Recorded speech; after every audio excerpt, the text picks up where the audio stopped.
I've always been a creative.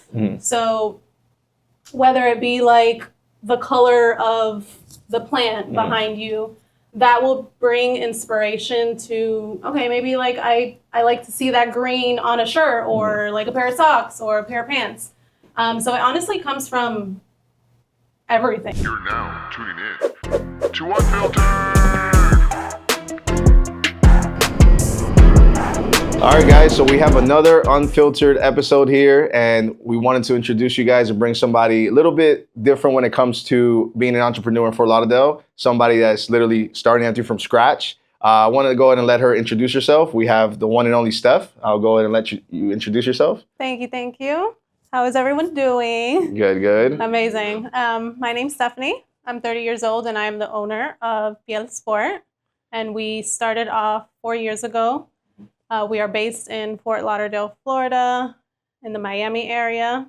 And Awesome. No, you're good. You're good. Thank you. So I've been following almost your journey since you started, and it's just I know we had some conversations even before you even launched your site and all that. Like, hey, I want to do this, I want to do that. So it's pretty interesting to see where you're at now and to see what you've learned and how you feel like taking on the brand and growing the brand. So the first thing that I wanted to kind of ask is, where did the name come from? Where was the inception of the name?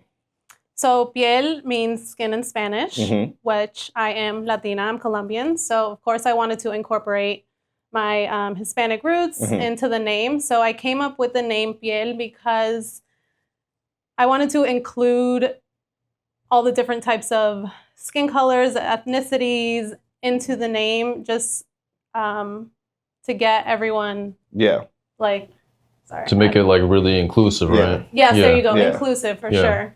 So that's interesting because like when you say skin color, there's a lot of things out there, whether it's makeup or shoes, fashion, whatever the case may be, that complement skin colors, because at the end of the day, skin colors are colors. And we have a saying here where we say design is everywhere. So, I mean, apparel and things like that is something that kind of reflects your personality, who you are, how you're feeling. Absolutely. So I think it's pretty cool the fact that, you're kind of merging that with different skin tones, because we're all unique in some point, right? Nobody's the same. Just because you're Latin doesn't mean that you have the same skin color or color of somebody else. So it's pretty interesting that, that's kind of like where things started off.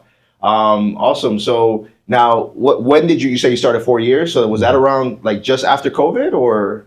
Well, I started the whole process in 2020 because I lost my job. So I basically had a lot of free time like everyone else. So I've always been into fashion and I had an interest in sewing and making my own clothes basically. So that's when this whole thing came about. So it was 2020. Then I started just sewing at home, basically on my living room floor, on my kitchen counter, ended up taking over my whole place. And then a year after that, I made my business official. And then since then, it's been running and going. Nice. Awesome. That's another thing too. You went into a very, very cluttered industry. Because fashion, apparel, clothing, I mean, it's one of those things. It's like saying, hey, I'm a rapper. It's like everybody's a rapper. My cousin's a rapper. Now who made it, right, is a different level. Now, one thing that I do like that you mentioned is the fact that you actually created the clothes, right? Like you sold them, because nowadays, a lot of people, they do is just slap a logo on the shirt and then they just say, oh, that's my brand. Right. Now, and they kind of got to that level because they see companies like Supreme and all that doing that. And I get it, but they're at a different branding stage than a beginner is. So it's pretty cool the fact that you actually, started by sewing it, and then also you actually wear your clothes. Oh, all the time. I have to represent all the time. There you go. So it's and then it's and if, correct me if I'm wrong, you're almost selling like a lifestyle. Oh, absolutely. So which is what I like, because brand identity is huge, especially in building a brand, whether it be personal or anything else. But building that community is huge, so I feel like that's a major part in it too. Yeah. Now, speak about that community. I was talking to the show how, you on your website you see like models. It's not just you, right? So like, are those collaborations? Are those friends? Are you how important it is to have like a network behind you of like even if they are friends to kind of represent the brand to kind of take it to another level?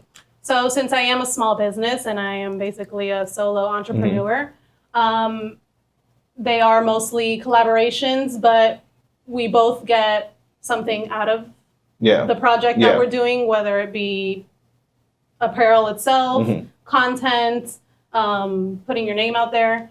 But community for sure is networking, meeting new people, reaching out to studio owners, reaching out to fitness personal trainers and all of that stuff. Yeah.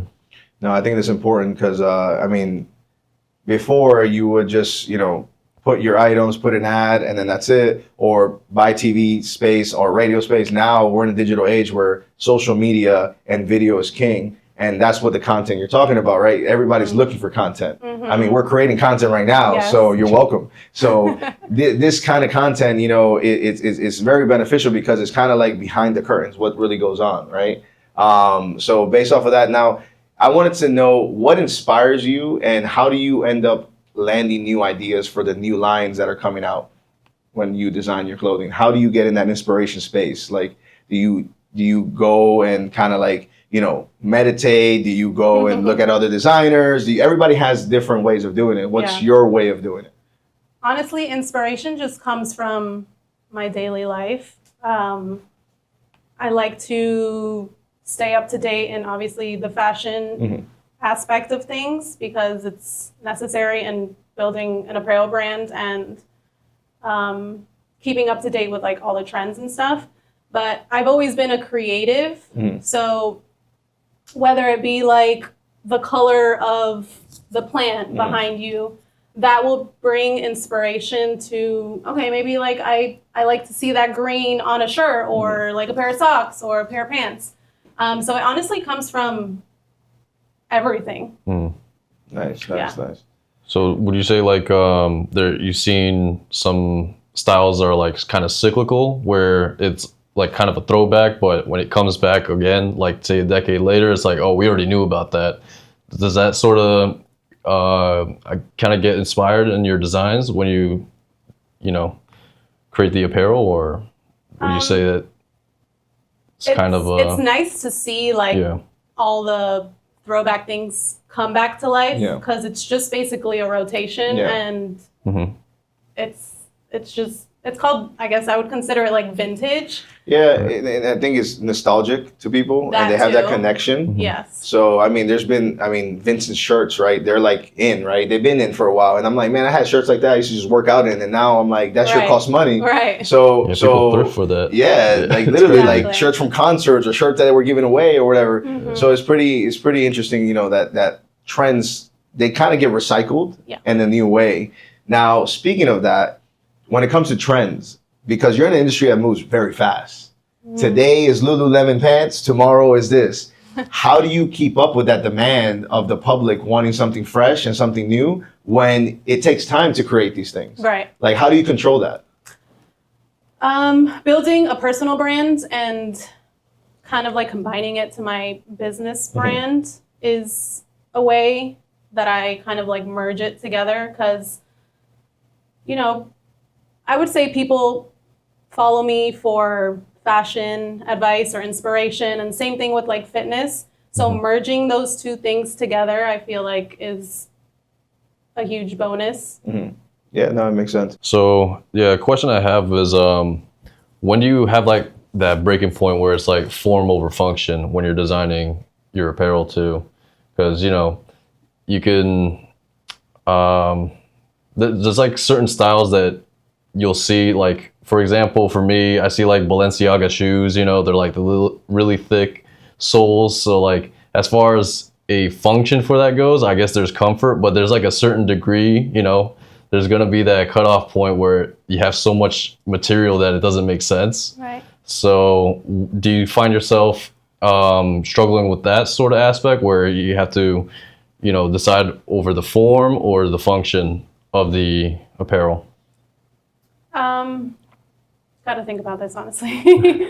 Well, in your case, correct me if I'm wrong, because you're in the athletic wear, right? Yeah. Mm-hmm. So, you know, it's not just about to look good, but it's also like, does it actually feel good when you're working out or whatever? Because you can wear something. Is that like your workout part of the clothes is meant for that? So that way it's like stretchy where you can do yoga, Pilates, and be comfortable. And so is that something that kind of drives whenever you're designing, you make sure to have that in the back of your mind? Or sometimes, 'cause it's okay, sometimes depending on the actual line that you're doing, it might just be more of a, hey, Right. makes it look good, not Right, not a right. function kind of a thing. Honestly, it just depends on the piece that I'm working on. Because it has been either functional or not. But when I do, I test out all of my products before, sample it, you know, wear it out, work out in it. So that is super important in the process of like bringing something out to the people, because I want the people to feel good in what I'm bringing out, you know? Yeah. So it all like comes back to functionality and comfort and feeling good. Yeah. Okay. And then and when it comes to categories of types of apparel that you design, is swimwear and then also like apparel for fitness. Is there anything else that I'm missing or? No, so at the moment when I first started, it was swimwear. And then I expanded into fitness apparel. And I have done a couple of like lounge stuff, but that was more of like an exclusive drop that I did. What's a lounge stuff? So like I don't know about fashion. so it's just like hoodies, sweatpants, more of like the lounge instead of like the activewear. Got it. And is everything that you do geared towards women, or do you also have a men's couple pieces? Right now, I am focused on the women. Of course, I got to focus on my girls. Only because like I feel like I know what women want, and I know I have obviously a whole bunch of girlfriends, so I know like what they're looking for, and it's good to have all these other opinions and how would I say, like, I guess like feedback on these things, because I get different points of views and things like that. No, exactly. For sure. That's good. No, I think that's important. When it comes to other designers, is there one that kind of stands out for you that like, that's my girl, that's my guy that I follow? Is there anybody that's a celebrity out there, this is a celebrity designer that you're like, man? I mean, I that's how I honestly also grew my business, just from following other people that are successful in what I'm doing. So I do follow a couple, you know, I have a couple in mind for sure. And now when it comes to sourcing, let's talk about sourcing. Because I think this is where the secret sauce to the operation comes. It's again, if you're just slapping a logo on there, you're just saying whatever shirt's the cheapest and that's it, and that's the brand for you. Hey, if it's working, that's great. But you're in a different industry where you're actually making sure that the materials that you're picking from the fabrics and all that, it's the right feel and touch depending on what it is. How do you go about sourcing? Like, how did that journey start for you? Because I especially talk about in the beginning to now, because I know now it might be easier than what is beginning. But I mean, honestly, sourcing is one of my favorite things to do. Going to the fabric stores, testing out, stretching out fabrics, looking at all the trims that you can add on to your pieces. I have my first swimsuit that I ever made, and I compare it to the one that I make now, and it's just a huge difference. I'm like, how are you buying this from me? Like way back. And I'm like, I'm sorry, but I love you. Thank you for supporting me. But it's a nice transition into like seeing what can be done from just like consistency and just trying out new things. Yeah, I mean, and that's another thing too that I want to touch upon. You know, you becoming, because you pretty much started like being a creative, a designer, right? You had that passion for it, but then when you turned it into a real business, you're essentially a business owner at that point. Now you go from like not just designing, but like, how do I run a website? How do I do a photo shoot? How do I pay these people? How do I pay? It's a whole different thing. So if you were to talk to somebody starting out that's trying to do something similar to you, what tips would you give them now that you've kind of gone through this? Honestly, just don't give up. It might sound cliche, but consistency is something that you just need to do. Just putting in those daily deposits will get you to where you want to go. You know, you have to put in those baby steps to get to where you want to be. And just do it for yourself. Yeah. No, I think a lot of people, they get caught up on like seeing the success because that's what social media sells. They just sell the end result, but they never show the progress. Which now social media is starting to turn, and it's starting. People are like, all right, I'm tired of seeing the yachts. I'm tired of seeing this. I want to see how you did it. And I think now that's the type of content that people are like, just like this. We're talking about how it happened. So I think that's more important now than ever. Because there's only so much that you can like, yeah, I became a millionaire doing this. It's like, yeah, but how'd you do that? Show us how. And there was a lot of hard work that goes through it. So now what plans do you have? You know, we're getting close to summer. So is there any new ideas, any new lines, any new drops that are coming in mind, you know, for the summer of 2025 that you have? Yeah, absolutely. I am a summer baby, so I always like to drop something new for summer. Summer's a hot, season. So I do have a couple of things that I will be dropping. I have a new collection coming out. I don't have a set date for it, but I have been working on dropping a new collection. Nice. Yeah. And when it comes to starting out, because you have a website, right? Yes. So anybody in the United States can order? Yes. Okay. Nice. Have you, besides Florida where we're at, have you had other states where like, man, I didn't know people like me from over there that are ordering? You know, has that happened already? Where you getting orders outside of Florida? I think my first one was Canada. Okay. I was like, okay. We went out the country. I was like, okay, I can ship this out for sure. But it was, a nice feeling to not have someone local here. Buy something from my website and have it from afar. Have you when it comes to, let's talk about marketing, have you ran any ads by any chance, or has it been all organic? I've done a little bit of both. Mainly it's been just organic, either word of mouth, networking, just my personal promotion that I do.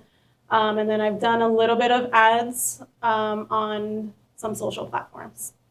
Yeah, because I think it's important because you never know. We have clients that sometimes they'll sell like a product online and out of nowhere, like Kansas, people will get like 10. I'm like, Kansas, what the hell's going on? And then that's where digital marketing comes to play, where you can run an ad in that area, and then all the content that you have already, you can just pretty much deliver it in minutes to that area. And then now they're like learning about your story, who you are, and everything. They're like, wow, I didn't know all of this. Yeah. So that's interesting. I know Sho had some more questions, so I'll let you get.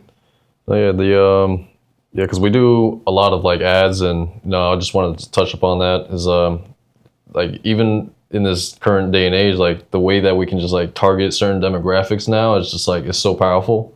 And I wanted to kind of go back to the Canada thing. So was that like strictly like swimwear that they were buying, or was it loungewear? Because I mean, Canada, so for my Canada buyer, I had that was my athletic wear. Gotcha. Yeah. So it was for one of my last drop that I did, and they bought something from Canada. Nice. Nice. Yeah. Do you when it comes to, because obviously does it come as a set, or is it like a lot of onesies? I mean, like I see you're wearing one of your. So this is actually unreleased on my site. Yes. We got an exclusive look. Yes. So these are this is something exclusive that I haven't dropped yet. Okay. But all of my pieces do come individually sold. Okay. So you can buy a full set if you want. I do offer that, but it's hard nowadays. Yeah. Well, this is one of the challenges of being in an apparel business, because women are all different sizes. Yeah, that's true. Yeah. So I wanted to give them the opportunity to mix and match sizes, because everyone's different, and you don't want to just have it for one specific size. That's true. That's good. That's a good point, because I don't know. I mean, in the stores, when you buy a set or a dress or something like that, what I've seen is already like, it's a large is a large. You have to buy either both. You can't, unless you're being sneaky and you move it. You're not supposed to do that. So in this case, it's good to see that that you adapted based on their size and needs. Some people are a little bit heavier on the top or vice versa. So, you know, you can adapt based on that. Now, when it comes to, because we were on your website, we noticed that you name all of your apparel and your swimwear and things like that. Where does the names come from? So that just comes with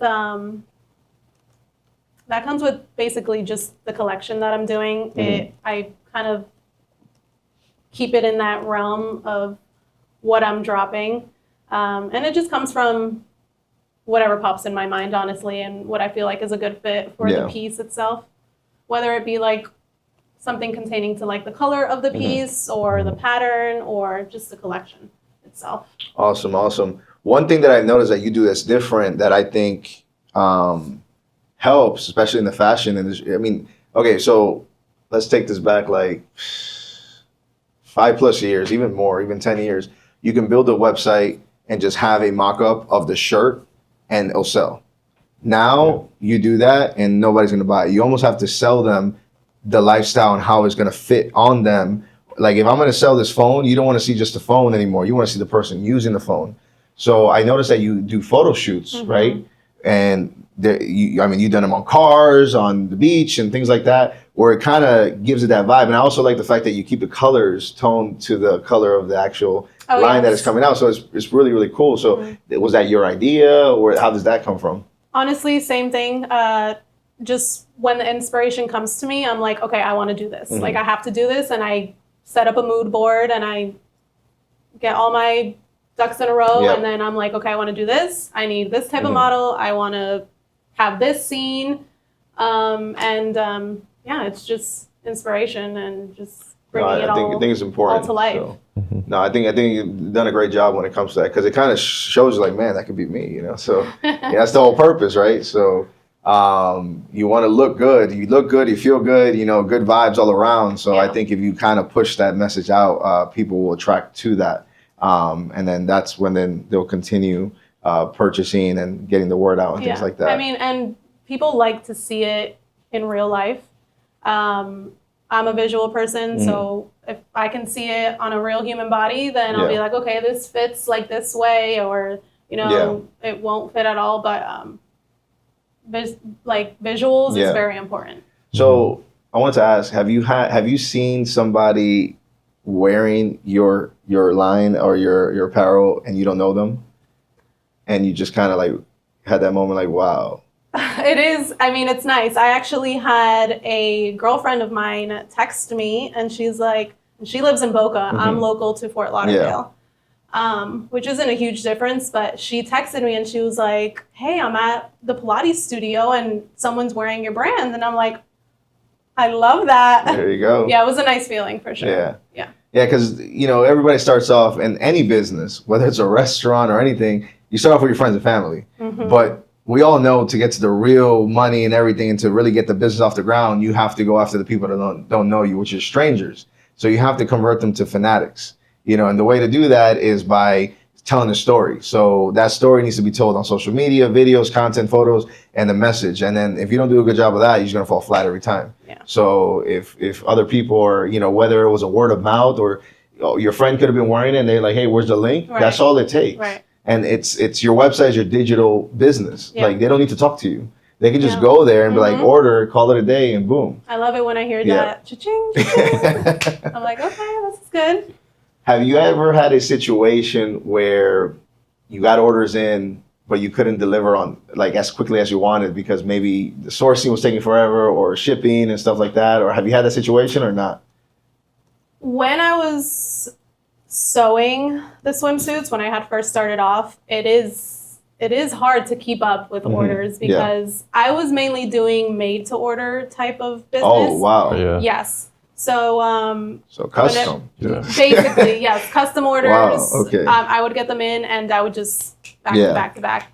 Also, with custom order, you have to customize everything. So that would include like coloring and patterns and styles they want. So it would be a little difficult with keeping up with the demand, with the demand of the orders. But honestly, it's a good busy to be with orders coming in. I mean, at that point, you love what you do, so it's like it's not a job. It's just like, all right. Don't get me wrong, it gets You get stressful. tiring. Yes, I mean, just being there, like Yeah. sewing everything. But now that I am outsourcing, So you're telling me you have to use your hands? There's no AI for this? There's no AI for some of these things. Everybody thinks AI is everything. I gotta get these hands to work. Yeah, no. But now that I am outsourcing some of my products, it relieves that. So let's touch upon that, because this is where some people, and it happens for food products too. The second they outsource, they feel like the quality goes down a little bit because it's not you anymore. Yeah. So how do you control that? Quality control. How do you receive everything first and make sure before it gets shipped to the customer? So I go through a sample process that I do with everything that I drop or any of my products. So with the sampling, I do testing, I do quality control, like washing, coloring, all of that. Make sure it's all up to standard before I launch it and bring it out to the public. Nice. Yeah. You know, or I guess you guys are designing, towards primarily just for women right now. So what do you hope women feel when they wear your piece? I know, first and foremost, they have to be comfortable. Yeah. But I guess past the first initial impressions of your apparel, making sure that they're comfortable in their own skin and wearing your product, what other emotions do you hope you wish them to feel when trying on your product? Obviously, just making the women feel good, making them feel beautiful, capable, worthy, all of those things when they fit into my pieces is something that. Is there a certain size limit that you have when it comes to certain pieces? So with custom orders, it's custom, so I can honestly make any sizes. With everything else, it goes up to an extra large. And so it goes from small to extra large. Okay. Yeah. Do you have any, so how do you do when it comes to sizing? Because I know every brand is different. Sometimes, I mean, it's probably happened to you guys. You buy a shirt and it's like, oh, I'm a large in this size, but XL in this brand. Yeah. And it's like, what the heck? So how do you kind of battle that? So it just depends on obviously the brand. So if you purchased from me before, you kind of know how my sizing works. Yeah. If not, I guide you with a size guide. I write in the description like how many centimeters. Yeah, all of that. All of the measurements are on there. Exactly. And then if you need to size up, I always recommend to size up if you don't want a tighter fit. So yeah. Awesome. Have you had the chance to work on social media with influencers? Yeah, I mean, that's a huge part of my business. Influencing is huge right now. Yep. So working with influencers has helped my business because with my my last collection that I dropped, I did work with a couple of influencers, local influencers. Yeah. And obviously, they have a larger audience, so the word goes around, and it's a huge help for a small business like mine. So influencing is definitely important. No, I think before again you would have to pay TV commercial or radio or know somebody as a celebrity. Now these, I call them micro influencers because there's different levels. There's micro influencers and there's the big boys. Then there's a whole nother level, right? So there's a lot of local micro influencers where they have networks and those are your customers because they're here. So the fact that the people already follow them and trust them and what they do, and if they do it right, where they don't sell the product but they just kind of wear it, exactly, it's kind of it's more authentic. Honestly, correct. You don't want to seem like. Nobody likes a sleazy salesman from the car shop saying, buy this now. It's just it's more of organic. Exactly. Yeah. And then now they don't feel pressured. They go buy it. Again, they can do this at 2 a.m, go on the website, buy it, and boom, call it a day. Now, when it comes to e-commerce, a lot of stores, regardless of what you're selling, they do sales. Do you ever do any sales on your end, or you just say we don't really necessarily do that? No, I personally do like to offer sales because I am also a consumer. So if a brand that I like is having a sale, then that is the moment when you want to get that purchase in that you've been having in your cart for forever. Yeah. So sales is always a bonus in my business, and I like to offer them either I have different types of sales, whether it be like Black Friday is a huge sale. Yeah. Or if I did like a fun sale when I turned 30, I did like a 30% off sale. So like Nice. something like that, you know, Nice. definitely helps the business. Do you have like certain times of the year where the sales are up, like kind of like seasonal sales, like where, just for comparison, like because we work in the restaurant industry, and there's some locations where the summer's hot. So do you have that sort of thing happening? I feel like summer is always hot, especially with like swim stuff. With my apparel side of things, I feel like it's been somewhat consistent throughout like the seasons. Only because I feel like people are always looking for active wear stuff, and they're always like, they're always Well, they're looking for like something working new or out. fresh. Yeah. So they always, I feel like, want something new. Yeah. And with like fitness apparel, like the girls want to feel good when they work out, and having a nice like set is always a bonus. Yep. Right. No, 100%. Now, right now, one of the hottest things that are online shopping that's happening is TikTok Shop. Have you ever thought about doing that for your? I mean, you're going to the masses at that point. I don't know because it's not for everybody. But have you seen? Do you know what I'm talking about? TikTok Shop, and people are like, "Hey, I'm gonna do a flash sale right now." Have you ever thought about like, "Hey, maybe I'll try it out"? Or, man, that's not for me. No, I've definitely thought about it. I just haven't done it. Not that I don't want to do it, but it also kind of like takes away from the brand a little bit. Yep. Doesn't make it as exclusive. Right. Yeah. And I do want to keep it like that, which is why I'm only online as well right now. But now, do you have limited pieces every time you drop something? yeah, of course. Okay. Yeah. So that means just because you have dropped it today, it doesn't mean it's guaranteed it's going to be there a couple of months from now. For If sure. it's sold out, it's sold Right. out. Like it also depends on like the patterns. Yeah. I might not be able to source this pattern in a month or two, So once something is dropped, it might not come back. You heard that. It means you got to order now. Yeah. Awesome. No, but that's it's good to see like how you started out and where you're at now. I mean, and correct me if I'm wrong. When you started out, you still had your day job per se, right? So well, yeah. So I started this business when COVID hit. Yeah. So I called it YouTube University because I basically learned everything off of YouTube. Yep. I didn't know how to work a website. I didn't know how to open my business account. So I basically just learned everything off of YouTube. I learned how to sew off of YouTube, like just watching videos of people and sewing. Experience from there. Experience, practice. It took a lot of practice. Have you been to any like factories, like big factories? There's like no, which I would like to. I mean, I would of course like to visit the factory that I'm working with now overseas. That would be a goal of mine for sure. Yeah, because that's one way of doing it. I know there's also in New York. That's a hot market too. They have factories there where you can go and source. Here in Miami, we do have two, but I hear New York is like one of the places. New York and LA. LA for sure too. Yep. When it comes to fashion, because they have texture sometimes, like textiles. I'm like, what is that? Yeah. And then it's like the newest thing, so it's pretty cool. I mean, at some point, there's only so many things you can kind of mix and match. Right. That's why it's important to kind of stay true to the brand and then the values of what it is, and don't steer away from that, because then you're just copying everybody else. Right. So, all right, that's good. I was going to ask you something about, do you do any email marketing? Yeah, I mean, email marketing is huge. Not as much as I would like to that I do it.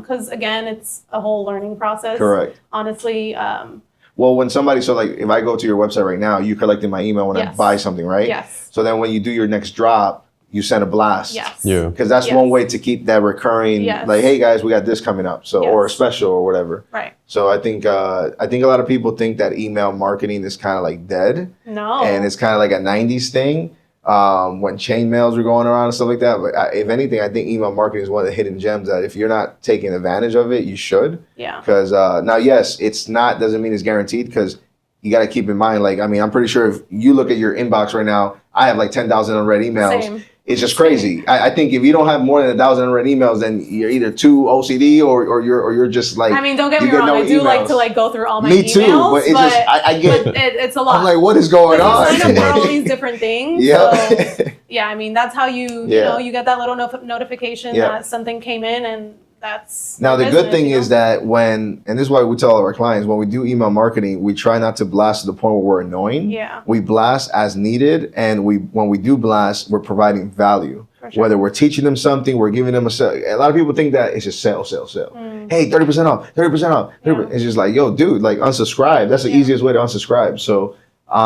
you know, that's one way of kind of like using it. But I think email marketing is very, very powerful when it comes to then social media as well. So, awesome. What else you got on your end over here? I know you got some questions too. So, yeah, just going back to like the whole journey, you know, YouTube University, we're trying to learn how to sew and everything. What was like, I'd say out of everything that you've, you know, that like kind of culminated, what was like the hardest challenge that you had to overcome?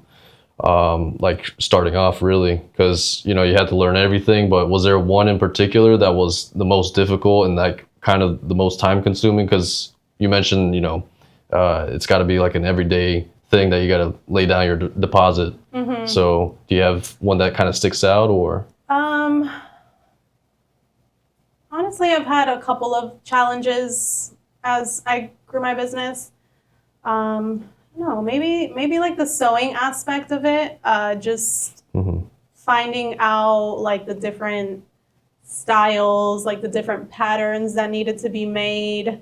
Like sizing is super important with apparel itself, because that's what my brand and business is all about, you know, like having it fit good on a body. So I think this, like the whole process of like the sewing, the pattern making, and sizing, like getting the sizing right was a challenge. The thing about the sizing is like it always kind of gets me too, because I whenever I shop for shoes, it's like every manufacturer's got a different size, man. And Well, it's just like it's true, because like every so brand confusing. has its own like style of sizing. Yeah. So you really have to just either know the brand itself, or like have bought from them before and know like how their sizing works. Because I may be like a 7.5 in one shoe, and then I'll be like an 8 in another, or same thing with clothing, you know? I think a lot of people have that battle. With clothing specifically. I mean, and then when you start going outside of the United States, their sizing is just like, what? we were just in Colombia, and I wanted to go buy a Colombian shirt, and the guy's like, "What size are you?" I'm like, "Oh, I'm like a 3X." He gives me a 3X. Like a I large. swear to you, that thing barely even made it. I'm just like, this is like a kid's like large. He's like, "Oh, you need like an 8X." 8X. Oh my God. Like, hold on, bro. What? And I'm like, what is going on, bro? It's just how it is. That's why I'm like, no, I need a sizing chart or something. But and then same thing here. I mean, like, what was that? I think they went bankrupt. I'm not sure. American Apparel, is that their name? Apparel. Did they go bankrupt? I feel like they're only out, like, they But I only remember do, they like, had a different sizing than everybody else. So I remember a lot of people used to tell me, like, their sizing was like very small. yeah, and it's like, oh yeah, if you're larger, you better go to 2X. Yeah, it's like, what do you mean? Yeah. So and that, you know, it's just that's how it was back in the days. So I don't know how it is now. As an apparel business, you have to cater to, you know, you want to cater to your audience. So it's necessary to have the sizing. So I remember when I wanted to touch upon your logo. When it came to designing your logo, did you have an idea of what you wanted? You wanted it to be very modern? Did you get a logo designer? Did you do it yourself? How did it come down to the logo? So it was just me going on a whim, and same thing, just me doing my own thing on my own. You know, I didn't really outsource anything, whether it be like a web designer or having someone do my logo. So like I mentioned before, I am like a creative, so I kind of like to like put things together. So it was just basically me putting it all together, seeing if this font looks good. I had like different, you know, options for myself. But yeah, it was just more of me getting creative with my own little imagination. And I know they're probably saying, "What is the logo?" Mark, can you go to in front of this camera and show the logo? Show the logo. It's going down. You'll be able to see if you're in the frame or not.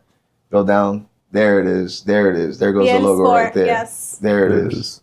There That's you the go. full name, and then we have Oh, so you got like the smaller- icon. Yes. Yeah. Uh-huh. Nice. I like the that. PS, which means PIEL Sport. But then Nice. I thought about it, and I was like, it's also my initials for my first and last name. Did so that happen on purpose, or did you just kind of like? It kind of just worked out. Okay. Yeah. So I was like, okay, this is pretty cool. Nice, Yeah. nice. That's awesome.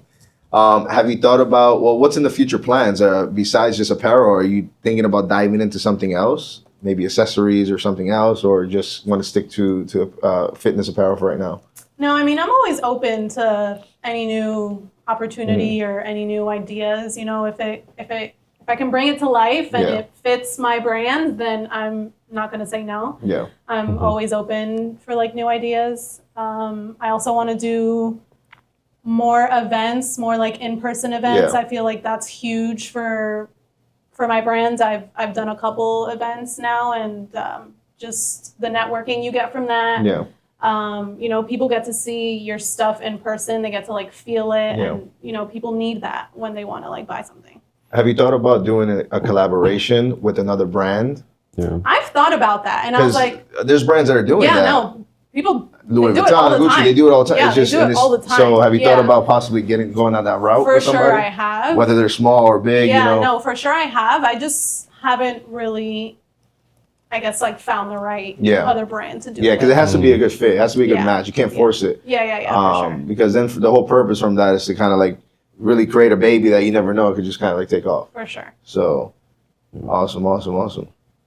Have you ever had like a kind of like a writer's block or like I guess a designer's block? Yes. Very often. I honestly do.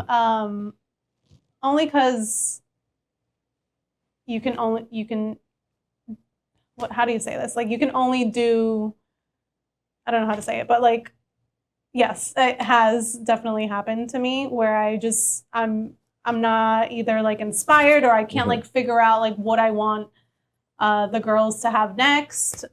So it gets a little tough at times with that. Only because I'm like, it's just hard. Yeah, so for sure. me being a designer, I think I call it same thing. Design, People are known yeah. as writer blocks, right? For like when they can't write anymore. There is such thing as like creator's block or Yeah. design block.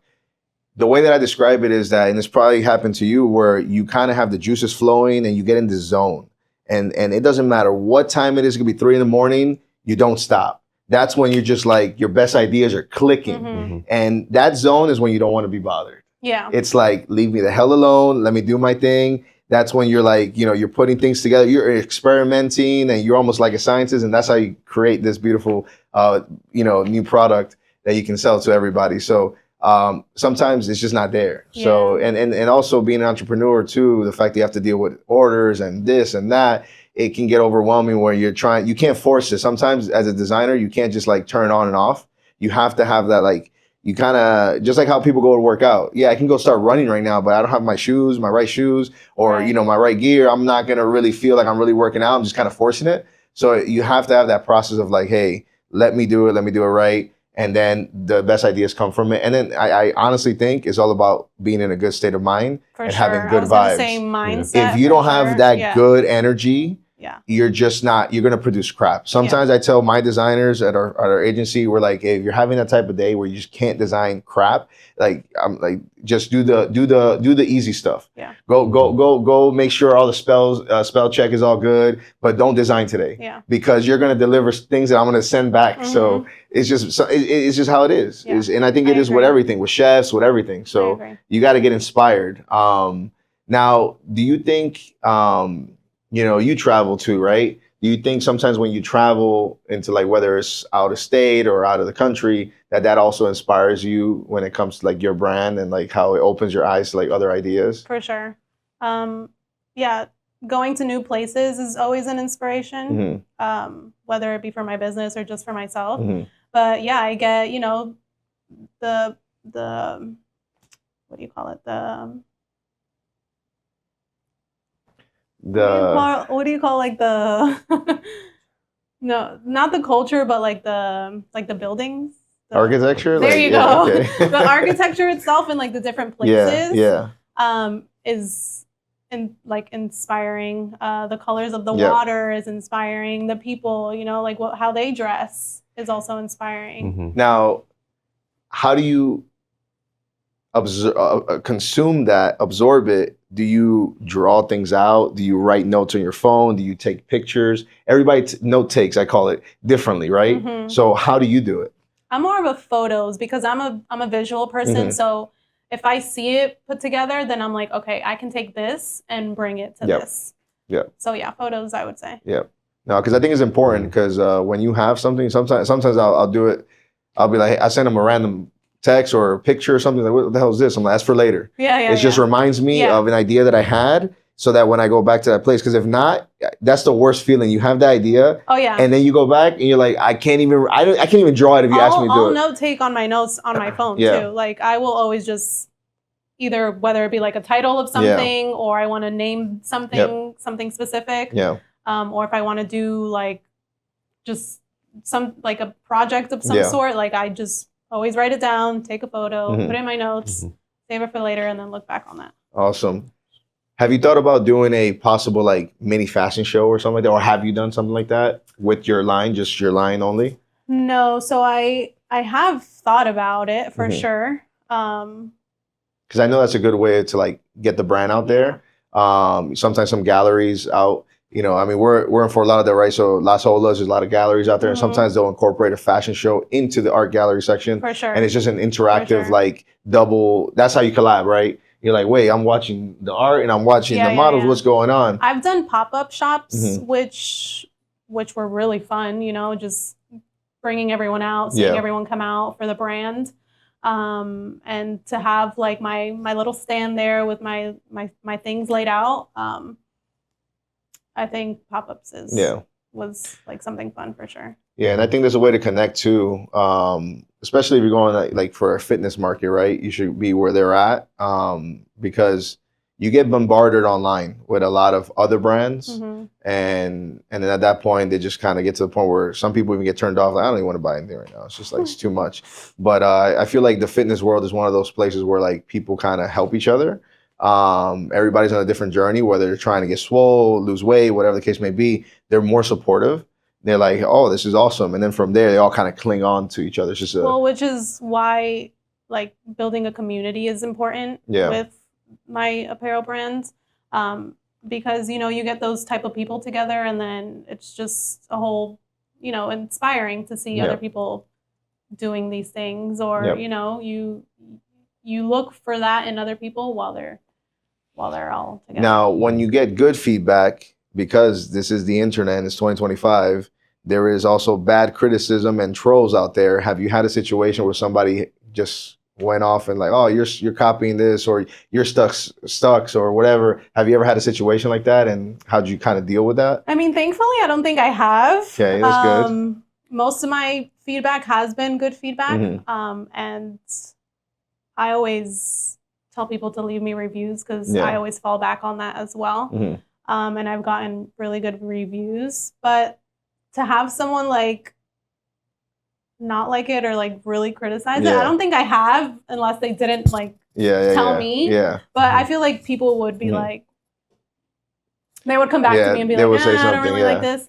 I've had a couple of issues with sizing stuff, but it's always been something. Now, when it that- comes to those reviews, how cautious are you to using that to like maybe be cautious of the next line that you make? Like, oh, everybody was saying this was a little too tight around the leg, so maybe next time I'll make it a little larger. Do you take that into account whenever? Oh, for sure. I mean, I take anything that has to do with my reviews into account because that's the actual consumer Yeah. telling me what I can improve in, Yeah. or what they like or what they don't like. So it's No, I think it's something you important can always because fall back we on. always talk about this customer service left when COVID left. And a lot of businesses are just about the bottom line, and they're just like, buy my. If they could put this on their websites, if you go on the websites right now, a lot of websites just say, buy my shit. And it's just What? like, that's how it feels. It's Oh, like they don't okay. care. It's just Yeah, like, yeah, buy my yeah. shit. That's all I care about. yeah. So, sometimes you got to have that human touch, and you got to have that connection where like, we hear you. Yeah. We heard you. And, some big brands do it here and there, but by the time they do it, it's because they're trying to fix a problem, Mm. or they're trying to hide something. So it's important that the fact that it sounds like you have good customer service, you're taking the feedback from them, you're hearing them, and then from there it kind of inspires you on to like improve the next time. Because like you said, you the first swimwear that you did compared to now is day and night. So Yeah, you see the improvements, and the fact that they support you, they value that as well too. And just having the returning customers is always a good sign too. Like people are coming back. Yep. Perfect. Yeah. I guess should we do one more question? Or? Yeah, sure. I guess maybe a simple one, but is there like some new technology that you're kind of looking forward to, like the way certain materials are produced, or because I think I started seeing, because whenever I shop for clothes, I check the tag and like see what kind of material it's made out of. A lot of the things recent or in like the past few years in like fast fashion has been like polyester and those man-made materials. And recently I've seen, I think it's called like, it starts with an R. It's like rayon.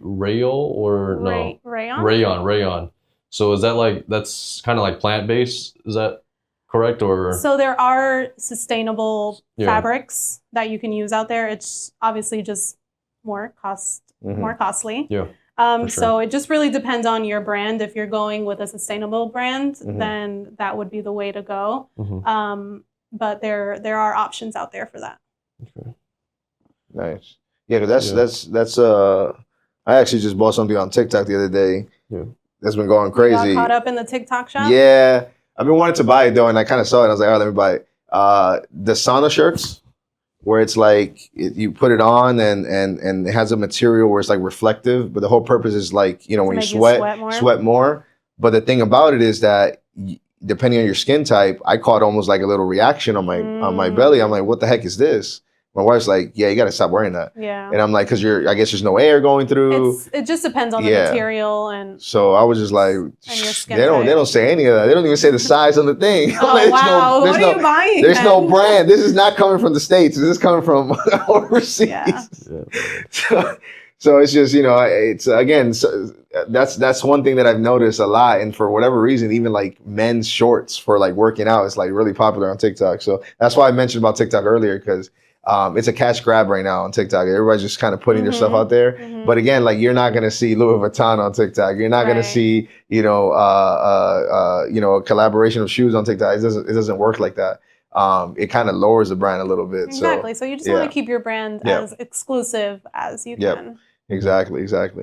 Awesome. Well, I think that's all we got for this episode. I want to thank you for joining us at Unfiltered. Thank you so much for having me. And we look forward to possibly collaborating again in the future. Absolutely. So we wish you nothing but the best. Thank you so much. You now know, don't buy my shit, buy her shit. All right. And I do want to have a little promo. Okay. So whoever's watching, put in Unfiltered and you'll be able to get a discount. Awesome. We'll put that on the video. We'll put it in the comment section below as well. And on social media as well. So definitely you guys can take advantage of that promo code. And you're welcome. Right, Sho? Yeah, man. You're welcome. Unfiltered. Let's go. UNFIT or FILT. Oh my God, Carl, cut that out. Cut it out. Maybe we could do it for the story. We'll be back on the next episode. We'll do it for the story.